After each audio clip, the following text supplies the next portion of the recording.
Boa tarde a todos. Não há o que celebrar em meio aos efeitos dessa pandemia. As vidas dos brasileiros em risco, a economia também sob ameaça. Uma imagem importante a respeito do problema atual e que o presidente tinha alertado, que eram duas ondas. A primeira onda era da saúde. E nós estamos sob o impacto dessa onda. Estamos tentando furar isso. Há regiões que estão afogadas por essa onda, mas nós estamos tentando atravessar isso. Lançamos as nossas camadas de proteção social. E a segunda onda que o presidente sempre alertou, que é a onda da economia. E uma bela imagem sobre o drama que estamos vivendo é exatamente a de um pássaro que, para voar, precisa bater as duas asas. Enquanto o problema da economia, da saúde não estiver equacionado, nós não conseguimos voar com essa asa quebrada. E da mesma forma, sem uma economia funcionando, também não vamos decolar. Então nós precisamos bater as duas asas. O Brasil vai voar quando ele conseguir bater as duas asas. E essas duas ondas, ou essas duas asas, não estão sincronizadas. A primeira onda que se abateu sobre nós, a primeira asa que foi ferida, foi a da saúde. E à medida que o tempo passa, nós vamos ferindo também a outra asa. E essa é a ameaça a todos nós brasileiros. Nós da economia estávamos envolvidos justamente na reestruturação, na transformação dessa economia, porque o programa do presidente Bolsonaro era justamente um programa baseado em valores, princípios, com toda essa área social, saúde, família, uma aliança de centro-direita, uma aliança política de centro-direita, após décadas de alianças políticas de centro-esquerda, e uma vontade hercúlea de transformar o Estado brasileiro, porque o Estado dirigista corrompeu a política brasileira e estagnou a economia brasileira. Então, nós nos afastamos do caminho da prosperidade. O Brasil, que era uma das economias que mais crescia no mundo, durante 2, 3, 4 décadas, foi a economia que mais cresceu no mundo no século passado, foi desacelerando, foi perdendo potência, e justamente quem mais dizia que cuidava de educação e saúde, enquanto os militares cuidavam da infraestrutura, e deixaram um legado de infraestrutura, quem devia cuidar de saúde e educação deixou como legado as últimas colocações nos exames PISA, ou seja, 30 anos cuidando da educação brasileira, a educação brasileira piorou bastante. E da mesma forma, estamos até hoje sem conseguir que 100 milhões de brasileiros possam lavar as mãos para se proteger dessa pandemia, porque não há saneamento. As tarifas de água e esgoto subiram bastante acima da inflação. E isso permitiu que os salários nas empresas estatais responsáveis por água e esgoto também subissem. Mas os investimentos em água e esgoto desceram.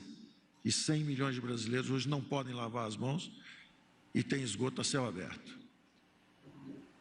Então, quando nós entramos determinados a mudar essa estrutura da economia, retirar os privilégios, descentralizar recursos, justamente para que o dinheiro vá para a ponta e possa proteger a população brasileira, quando dizíamos mais Brasil, porque o povo vive nos municípios. Nós poderíamos ter mais saneamento, mais segurança pública, mais saúde, mais educação, se os recursos estiverem na ponta.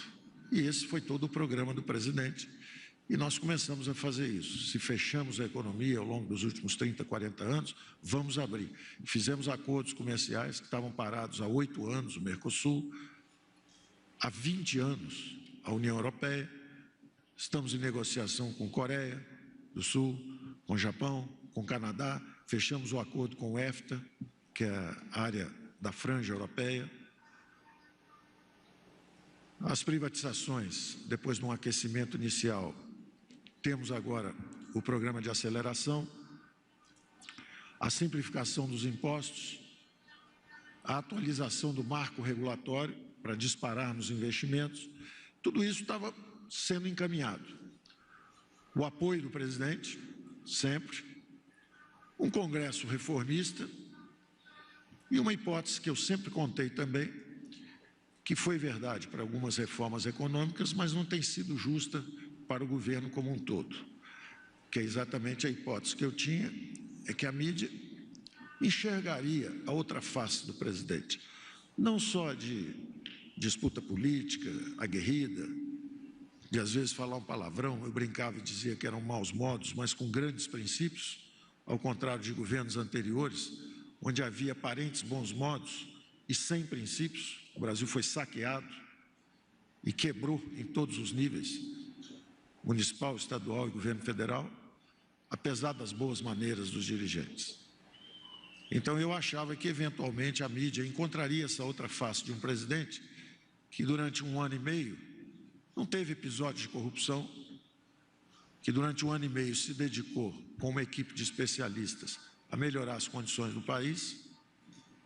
E espero também que o presidente veja o lado da mídia que ajuda as reformas, que empurra um Congresso reformista para as reformas e que houvesse essa aproximação. Essa hipótese de trabalho minha ainda não se verificou. Eu espero que se verifique. Eu acho que, para o bem do país, seria importante que todo esse esforço de transformação que o presidente representa, com 60 milhões de votos que recebeu, seja respeitado. Faltam 2 anos e poucos meses para a próxima eleição. Eu acredito que a democracia brasileira é vibrante, ela surpreendeu o mundo, que não acreditava que nós fôssemos superar os obstáculos. Fizemos uma reforma da Previdência quando milhões de pessoas em outros países avançados iam à rua para impedir a reforma da Previdência, e os brasileiros, demonstrando maturidade, pediram um sacrifício, seja de privilégios, seja para o benefício de gerações futuras. Então, essa atitude de seriedade que o governo tem merece respeito. Merece respeito. Da mesma forma que nós temos também, evidentemente, que respeitar e respeitamos a liberdade de expressão e esse quarto poder, que é a mídia, e cujas responsabilidades foram aqui também exortadas pelo general Ramos. Mostremos as verdades dos números, proporcionalmente o que está acontecendo. Vamos considerar com respeito, como bons democratas, os 2 ângulos da questão. O isolamento social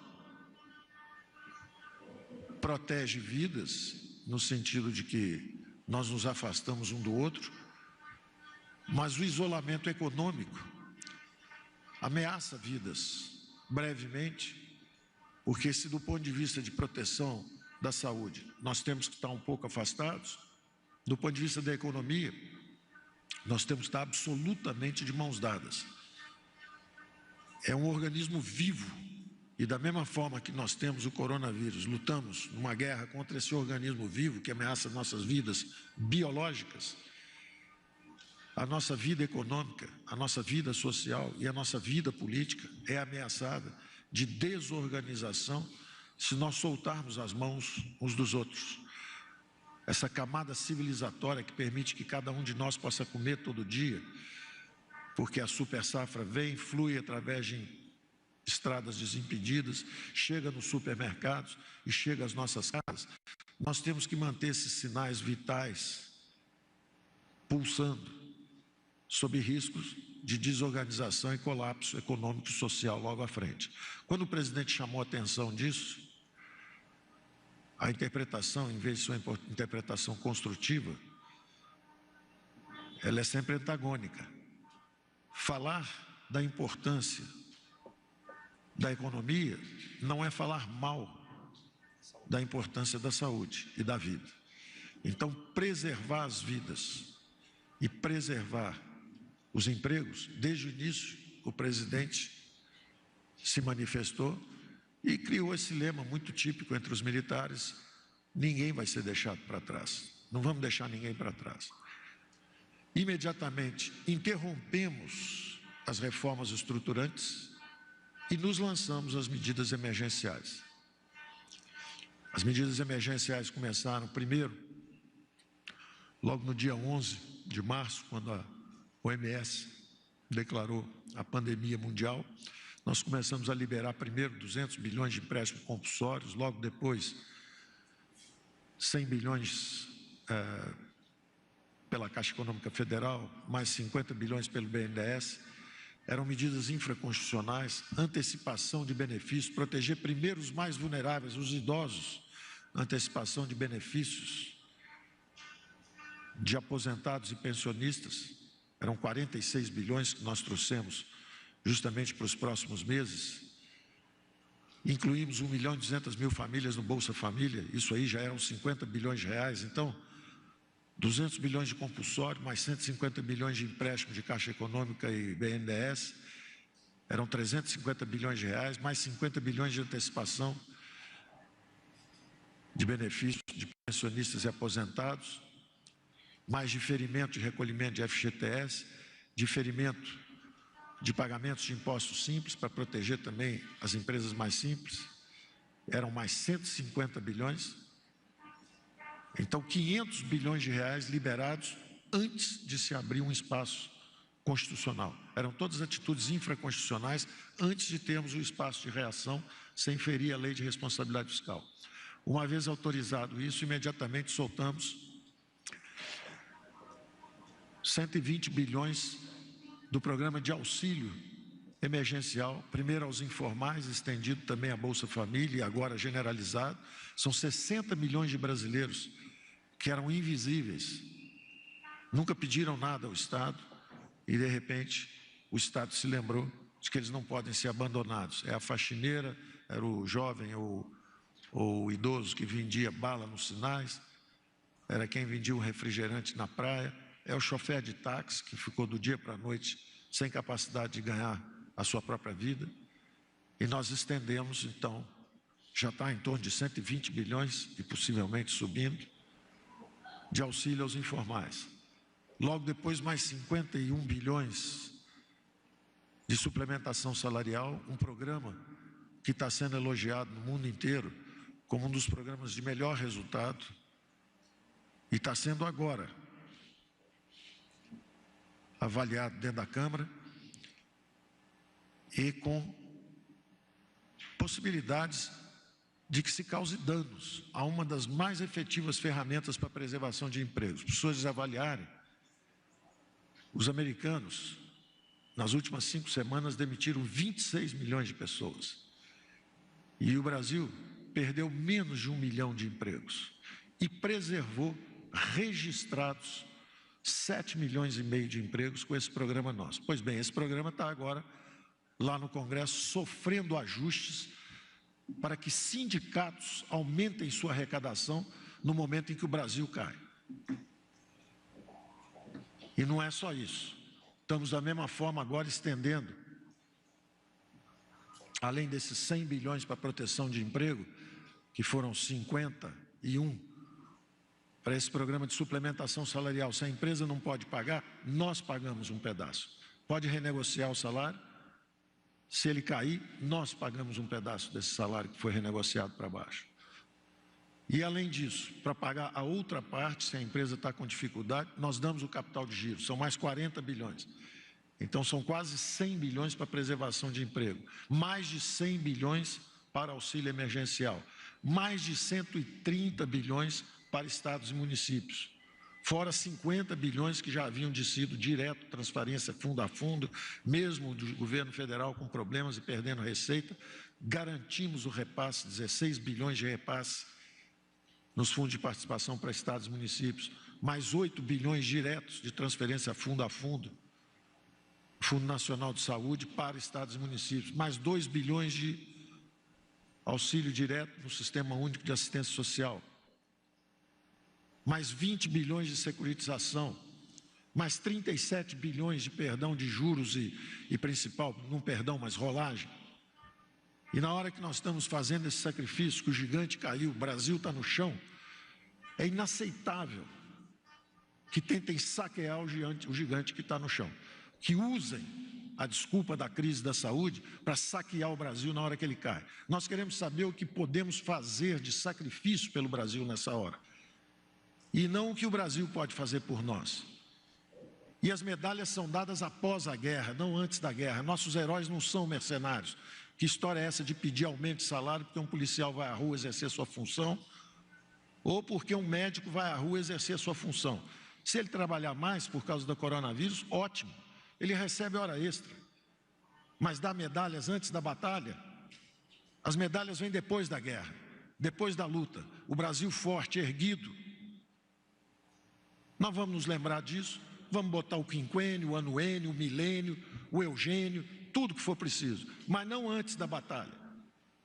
Nós não podemos aproveitar um momento de fragilidade em que o Brasil cai na crise financeiramente. Levamos 1 ano e meio, a reconstrução de um país leva anos. Passamos 1 ano e meio tentando reconstruir. Quando estamos começando a decolar, somos atingidos por uma pandemia. E vamos nos aproveitar de um momento desse, da maior gravidade, de uma crise de saúde, e vamos subir em cadáveres para fazer palanque? Vamos subir em cadáveres para arrancar recursos do governo? Isso é inaceitável. A população não vai aceitar. A população vai punir quem usar cadáveres como palanque.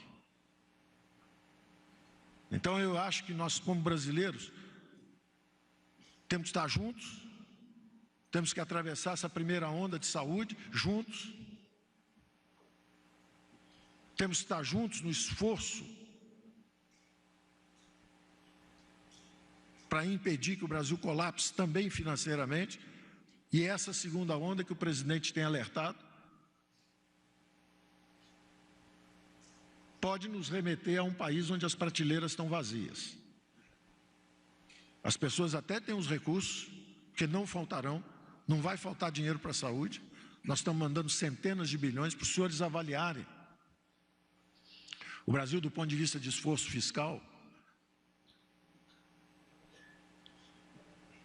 é o dobro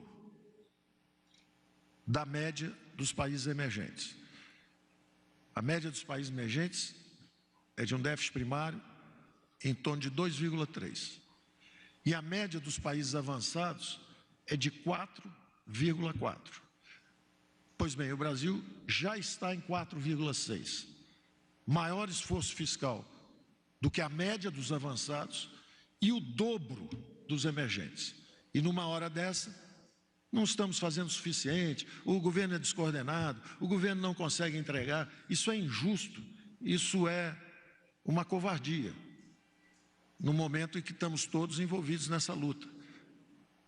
40 milhões de brasileiros digitalizados em 2 ou 3 semanas, o dinheiro chegando. Enquanto isso, nos Estados Unidos, o cheque não chegou ainda para a maior parte da população, no país mais avançado e mais rico do mundo. E nós aqui, sendo apedrejados enquanto lutamos em defesa do país.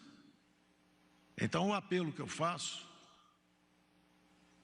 é que haja moderação, de parte a parte. Se nós estamos um pouco excitados pela luta também e pelo combate, estamos cansados, nos perdoem se errarmos.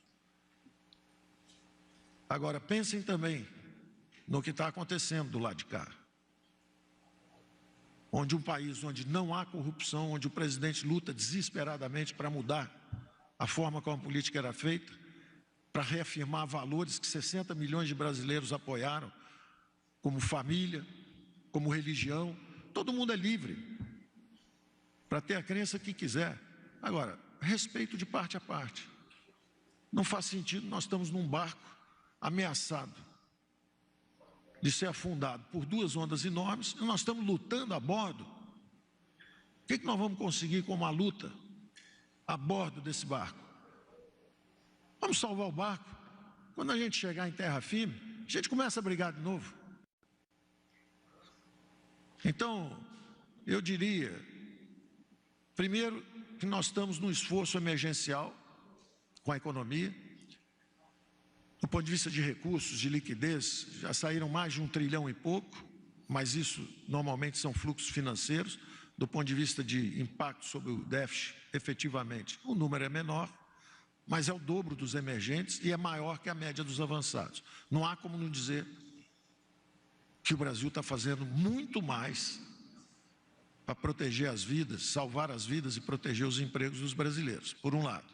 E por outro lado, dizer o seguinte: nós vamos lutar, nós vamos atravessar essa primeira onda da saúde, nós vamos nos encontrar do outro lado e nós vamos celebrar a vida, porque a pandemia tem início, meio e fim. E o Brasil não, o Brasil vai seguir e vai continuar. E a nossa economia é uma das poucas que tem condição de fazer um V, de bater no fundo e voltar. Quando nós conversamos, e conversamos diariamente com as empresas, nós sabemos que o setor de construção civil tem 55 mil pessoas trabalhando, recebendo protocolos de como trabalhar, máscara, distanciamento durante o período de trabalho, informação, e o resultado são menos de 100 mortes, são 100 em estado grave e 10 mortes, com 55 mil pessoas trabalhando. O que significa que, se houver um protocolo eficiente, esse trabalhador, às vezes com pouca informação, às vezes vivendo 5, 6, 7 pessoas num pequeno espaço confinado, a probabilidade da infecção ali é maior do que se ele estiver no trabalho bem cuidado e bem informado e sendo testado, porque é teste e tratamento. Teste e tratamento. Testou, tá bom, segue trabalhando. Testou, tá ruim, tratamento. Então, no setor de construção civil, são 55 mil funcionando assim. Quando nós conversamos, por exemplo, com a Cearia, que é o outro extremo, é alta intensidade de capital, pouco trabalhador, e eu perguntava sempre: como é que está o autoforno? Ah, já desligamos 6. E quando é que volta a derramar aço se ligar hoje? 30, 40 dias. Aí esses empresários vêm a Brasília para nos avisar que, se ficarmos fechados muito mais tempo, o autoforno esfria realmente, e quando você ligar de novo, ele só pega daí a 8 meses, 9 meses, 1 ano. Possibilidade de agravamento e colapso, o presidente, na mesma hora, sabendo da limitação dos seus próprios poderes, porque vivemos numa democracia, pede que essa informação seja levada ao Supremo Tribunal Federal. Porque o Supremo Tribunal Federal diz o seguinte: não é o presidente que decide isso, quem decide isso é o governo estadual e o prefeito. Na hora que o presidente leva essa informação lá, a interpretação, estão pressionando o Supremo. Não tem ninguém pressionando o Supremo. Consultou antes disso? Consultou, ligou para lá, perguntou: podemos ir aí? Temos informações importantes que nós gostaríamos de compartilhar. Aí vira a marcha da morte, em vez da marcha da vida. Então, esse tipo de interpretação não ajuda nada. Não ajuda nada, cria uma confusão danada. Entendeu? Eu reconheço que nós também, às vezes, não ajudamos. Eu mesmo saio de mídia, porque estamos trabalhando de manhã, de tarde, de noite, de manhã, de tarde, de noite. Se esclarecêssemos, conversássemos mais, podia estar muito melhor a informação, fluindo de parte a parte. Mas se você dá uma informação, vem 2 pedras, você dá uma informação, vem 2 pedras, você não perde tempo dando a informação, você vai trabalhar e mergulha. Então, eu acho que está na hora, já passou da hora, de nós fazermos um experimento. Vamos ficar sem jogar pedra um no outro 10 dias. Vamos ver o que acontece com o país. Então, eu digo o seguinte: o Brasil é um dos poucos países que tem condição de fazer a recuperação em V. O Brasil estava começando a decolar quando o mundo estava em desaceleração sincronizada. Não sou eu falando isso. Eram as maiores economias do mundo reunidas em Davos, depois na reunião do FMI, e a avaliação deles era unânime. O mundo está descendo. E, para surpresa deles, o Brasil estava começando a decolar. Então, nós temos condição de fazer um V. Se nós continuarmos brigando a bordos, vai virar um U. Em vez de bater e voltar rápido, ela vai afundar e vai ficar um bom tempo antes de voltar. E isso só vai agravar a crise da saúde. E se brigarmos bastante, aí podemos fazer um L. Você bate, afunda e fica. E isso é muito pior para todo mundo. Então, nós temos que entender que são dois organismos vivos lutando. De um lado, nós, biologicamente, lutando contra um vírus, que tem princípio, meio e fim. Ele vai embora um dia. Nós vamos criar a nossa imunidade coletiva em algum momento. E, de outro lado, tem um organismo vivo, pulsando, que é a economia brasileira. E nessa nós temos que ficar de mão dadas. É o contrário da outra, onde nós temos que ficar distanciados. O que podemos fazer nos próximos 2, 3 meses?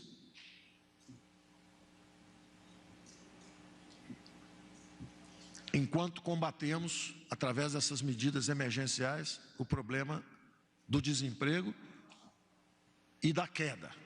Ela cai, pode voltar em V, pode voltar lentamente em U e pode ficar lá embaixo. Nós não vamos deixar ficar lá embaixo. Nós vamos aprovar, vamos disparar 2 ondas. Uma de produção e emprego e outra de investimentos. Vou falar primeiro rapidamente da produção de da onda de investimentos, que estamos conversando com o nosso chefe da Casa Civil, que é o coordenador de todos esses projetos. Estamos trabalhando nisso juntos e sabemos que, ao contrário das maiores economias do mundo, e isso está nos dados. Por exemplo, o Brasil recebeu mais investimentos nesse primeiro trimestre, investimentos diretos de fora, do que recebeu no ano passado. Então, que história é essa que o capital está indo embora, que não quer ficar no Brasil, que não há crença e confiança no nosso governo? Nós tivemos mais investimento no primeiro trimestre desse ano do que no primeiro trimestre do ano passado. O Brasil é a única economia do mundo que está aumentando as exportações. O que era uma maldição virou uma bênção. Foi uma maldição ficar 20, 25 anos fora da integração às cadeias produtivas globais. Nós estávamos dormindo enquanto o mundo estava se integrando e avançando. Foi uma maldição. Mas, curiosamente, na hora que um meteoro atinge o Brasil e atinge o mundo, que é essa pandemia, o que era uma maldição virou uma bênção. As cadeias produtivas globais estão rompendo, uns param de encomendar dos outros, e o Brasil, que só vendia produtos agrícolas e minério, está vendendo produtos agrícolas e minério. E as exportações subiram em relação ao primeiro quadrimestre do ano passado. Então, o choque externo que o Brasil ia sofrer, o PIB ia cair pelo menos 1/3 pelo choque externo e 2/3 pela autoimolação, quando fazemos o distanciamento social. Vamos devagarzinho enfraquecendo os sinais vitais da economia. Esse 1/3 que viria de impacto externo não veio. Agora é conosco. Afunda se nós nos afundarmos. E essa reflexão é que o presidente nos convida a fazer. E diz, vamos pensar sobre isso. Pensem. É legítimo, é um outro ângulo. Tem um ângulo que é o seguinte, olha, pode acontecer isso, certo? Vamos proteger a saúde, escutamos bastante, como foi dito aqui, vemos isso diariamente na televisão, o dia inteiro, morrendo gente, sim. Péssimo, terrível para todos nós, não há o que celebrar. Agora, vamos escutar o outro lado, pode morrer muito mais, hein? Porque daqui a pouco falta comida, daqui a pouco a prateleira está vazia, e daqui a pouco é uma desorganização social. Então, vamos só escutar esse alerta. Em vez de jogar pedra uns nos outros, vamos ouvir uns aos outros, vamos nos ouvir uns aos outros. Esse é o convite, a reflexão. Do ponto de vista econômico, nós vamos disparar uma onda de investimentos. O marco do saneamento está no Congresso há 1 ano, está no Senado. Pronto, nossa equipe trabalhou isso 1 ano, o senador Tasso Gereissati, com a equipe dele, um belo trabalho ele fez, nós ajudamos, pronto para votar. Se votarmos hoje, daqui a 1, 2, 3 meses, quando a economia começar a reativar, já voltam os investimentos. São dezenas de bilhões de reais, podendo ser centenas de bilhões. E os brasileiros vão poder lavar as mãos, porque se essa doença ficar mais tempo conosco, é bom que alguns brasileiros daqui a 3 meses possam pelo menos lavar as mãos, para tentar escapar dessa doença. É uma covardia deixar o brasileiro sem água, enquanto a doença se propaga. Isso está pronto lá. A outra é o marco do setor elétrico. A Eletrobras precisa de recursos para o Brasil não sofrer um apagão lá na frente. Precisa investir 16 bilhões por ano, não consegue investir mais do que 3. São 3,5 que ela investe. Então nós precisamos avançar com isso também. São as privatizações que nós já estamos querendo fazer. Não dá para fazer agora, a Bolsa está mal. Mas se fizermos um V, no final desse ano, as bolsas antecipam, já estão subindo de novo, e estaremos lá com o marco do setor elétrico. Petróleo e gás natural, o choque da energia barata para reindustrializar o Brasil. Não vamos perder a pista, nós estamos nessa pista. São centenas de bilhões para petróleo e gás que vem por aí. Saneamento, petróleo e gás, eletricidade, infraestrutura, concessões. Vamos criar milhões de empregos. E agora mais ainda. Agora com a crise da saúde, vai ficar mais óbvio algo que eu tenho sempre insistido. É o mais cruel e o mais perverso dos impostos. O imposto sobre o trabalho, o imposto sobre o pagamento, o salário, a folha de pagamentos. Isso é um crime contra o brasileiro. O brasileiro recebe pouco, o salário é baixo, mas o custo para a empresa é alto, é o dobro. Então nós temos que eliminar isso. Nós temos que criar a carteira verde e amarela. Não tem os encargos trabalhistas lá. Nós vamos criar milhões de empregos. Nós vamos ter que fazer frente de trabalho. Nós vamos pegar 1 milhão, 2 milhões de jovens, vamos tirar das ruas e vamos botar essa turma recebendo recursos para receber treinamento técnico, para se preparar para o emprego futuro.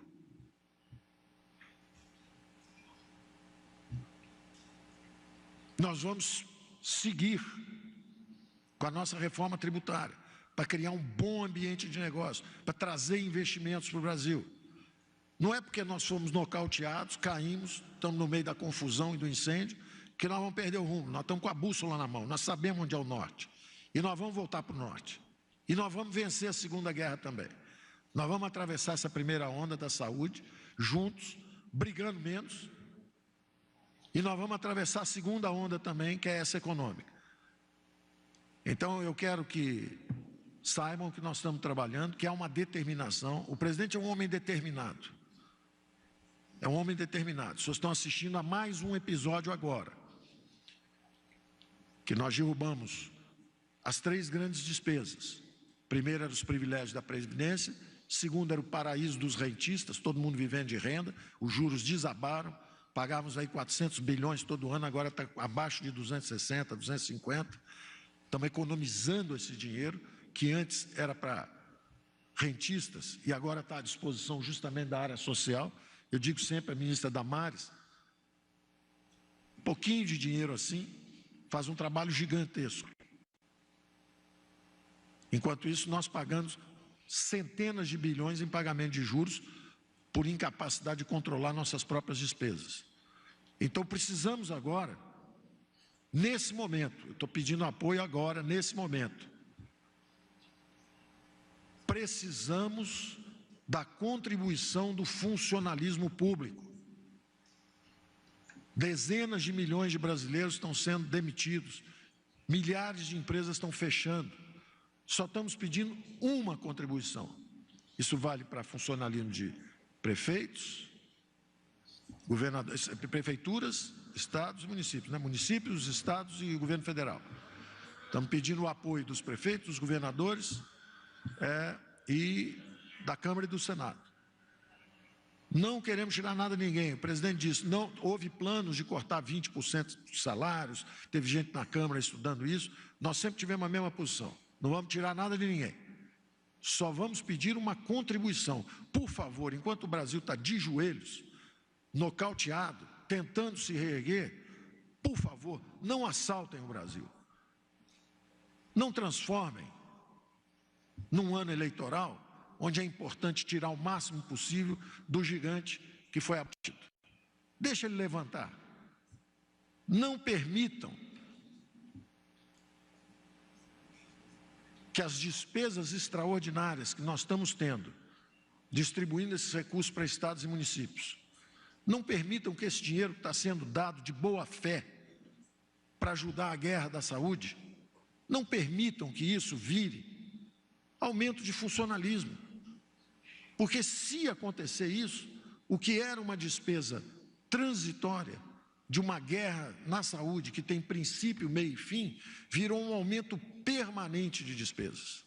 E aí o que vai acontecer? Imediatamente, na hora em que essas despesas sobem, o mundo e os brasileiros, olhando para o Brasil, vão dizer o seguinte: abriu a porteira. Os juros agora vão começar a sair, porque o governo está de joelho de novo, quebrado, precisando de empréstimo. Volta o paraíso dos rentistas, sobem os juros, desaparecem bilhões, centenas de bilhões rapidamente. Nós tivemos um pequeno ensaio disso há 2 ou 3 semanas atrás, quando falamos que íamos sair do buraco cavando mais fundo.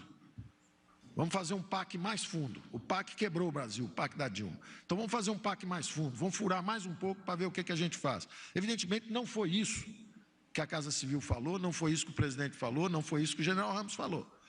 Mas a interpretação foi essa. Bastou essa interpretação, sumiram 120 bilhões em 2 ou 3 dias. Fora os 200 bilhões que foram destruídos de valor das companhias nas bolsas. Mas o mais importante, quando as taxas de juros começam a subir, num sinal claro de desconfiança na capacidade financeira do Brasil, o Brasil está de joelho de novo. Quando isso acontece, voltam as transferências de renda para os rentistas, transferências perversas de renda. Damares, me dá aqui o dinheiro dos índios, me dá aqui o dinheiro das crianças, me dá aqui o dinheiro dos pobres, porque nós temos que entregar para os rentistas. Ou eles não vão financiar os nossos gastos. Então, nós estamos dando adeus a esse mundo, nós estamos indo embora desse tempo, nós estamos criando um caminho da prosperidade novo. E nós sabemos onde é esse caminho. E não é o fato de terem nos derrubado que nós vamos perder a energia, a determinação e o senso de direção. Isso está sendo conversado agora. O presidente assumiu o compromisso publicamente que ia vetar esse aumento. Agora, o que adianta um presidente vetar, e ele me pergunta isso, se quando ele veta, o Congresso derruba o veto? É para que isso? É para impor uma derrota política ao governo? É para voltar ao caos dos juros altos? É para desorganizar a economia brasileira? É para transformar numa farra eleitoral um gesto de grandeza nosso de mandar recursos contra a guerra da saúde? Essa é a pergunta que está no ar. E essa pergunta agora envolve as próximas 2 semanas, que serão decisivas. O presidente, de um lado, exercendo o veto, e o Congresso de outro, não derrubando o veto, deixando que o dinheiro da saúde fique na saúde, em vez de virar aumento de funcionalismo ou farra eleitoral. Vão me criticar amanhã, está criticando as organizações, as instituições, está criticando o Congresso. Não é isso que eu estou fazendo. E aí volta o apelo do ministro Ramos. Eu estou dizendo uma coisa. Vamos ver o que eu vou ler amanhã. Eu estou pedindo uma contribuição do funcionalismo público brasileiro. Eu estou pedindo ao Congresso que não vete, que não derrube o veto do presidente. Eu estou pedindo ao Congresso que faça o que eu acredito que nós somos. Uma grande sociedade aberta, uma democracia dinâmica, onde os poderes vão demarcando seus territórios e atuando. A Câmara, generosamente, no caso da Previdência, fez alguns cortes e não há problema nisso. Eu nunca reclamei. Foi aprovada uma reforma da Previdência, onde a Câmara fez alguns cortes. Agora, os governadores fecharam um acordo de 90 bilhões, de repente volta uma proposta de 220 bilhões. É demais. Quebra a União. Nós não podemos garantir as receitas dos estados e se ficarmos em isolamento muito mais tempo. E se cair o ICMS, o ISS de 5 mil municípios também por muito mais tempo? Nós vamos quebrar a União? Como é que eu posso assinar um compromisso de ressarcir todo mundo por isso? Esquecem-se que nós também estamos perdendo as receitas. Podemos nos endividar? Sim, mas há limites. Ou os juros começam a subir e desorganizamos o Brasil de novo. Então, quando isso aconteceu, eu pedi socorro à Casa da República.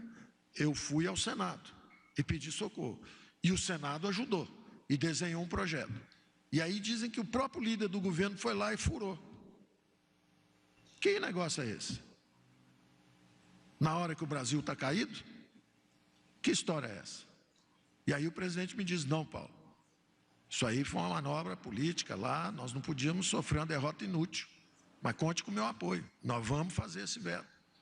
Agora, não queremos que haja uma exploração política. Eu veto, eu tenho o ato de coragem, determinação que os brasileiros querem, e aí o Congresso vem e derruba. Cabe a mim alertar ao Congresso o seguinte, senhores, vamos refletir, vamos pensar, se o presidente da Câmara quer cortar 25% os salários, por que não só manter constante? Trabalhe por isso, presidente Rodrigo Maia, colabore conosco como colaborou quando fizemos a reforma da Previdência. É uma hora de assumir as lideranças, fazer as coisas difíceis. O importante para o Brasil não é só que a liderança política procure a popularidade. O presidente é popular, ele não é populista, ele é popular. Ele toma as decisões difíceis. Quando ele alerta para a segunda onda, ele foi apedrejado, todo mundo criticando. Mas ele mantém o alerta dele para a segunda onda. Agora a mesma coisa, se ele tiver que vetar, ele veta. Agora, não transformem isso num ato inútil. Esse é o pedido que eu faço, de colaboração, de que nós sejamos bem interpretados. A democracia brasileira tem funcionado, os poderes demarcam seus territórios, o presidente não fez nenhum ato contra esse funcionamento. Quando um ministro do Supremo diz alguma coisa e pede a ele que não faça um movimento, ele respeita. Alerta, diz, olha, acho que estão invadindo meu território, mas respeita. Então, e eu acredito nisso. E nós estamos aperfeiçoando as nossas instituições. A política já mudou, ela hoje é temática. Ela hoje é quem é a favor da defesa, da vida e do patrimônio, podendo estar armado, quem é a favor da família, que já é a política nossa já é temática, não é mais toma lá da cá, não tem nada disso. Tem um centro democrático se formando para apoiar politicamente o governo, é um centro democrático, ele é programático, ele não é fisiológico. Então, nós estamos nos observando, todos nós a nós mesmos, e nós estamos construindo uma sociedade melhor. Eu quero acreditar nisso, peço aos senhores que nos ajudam nisso. Tá certo? Muito obrigado.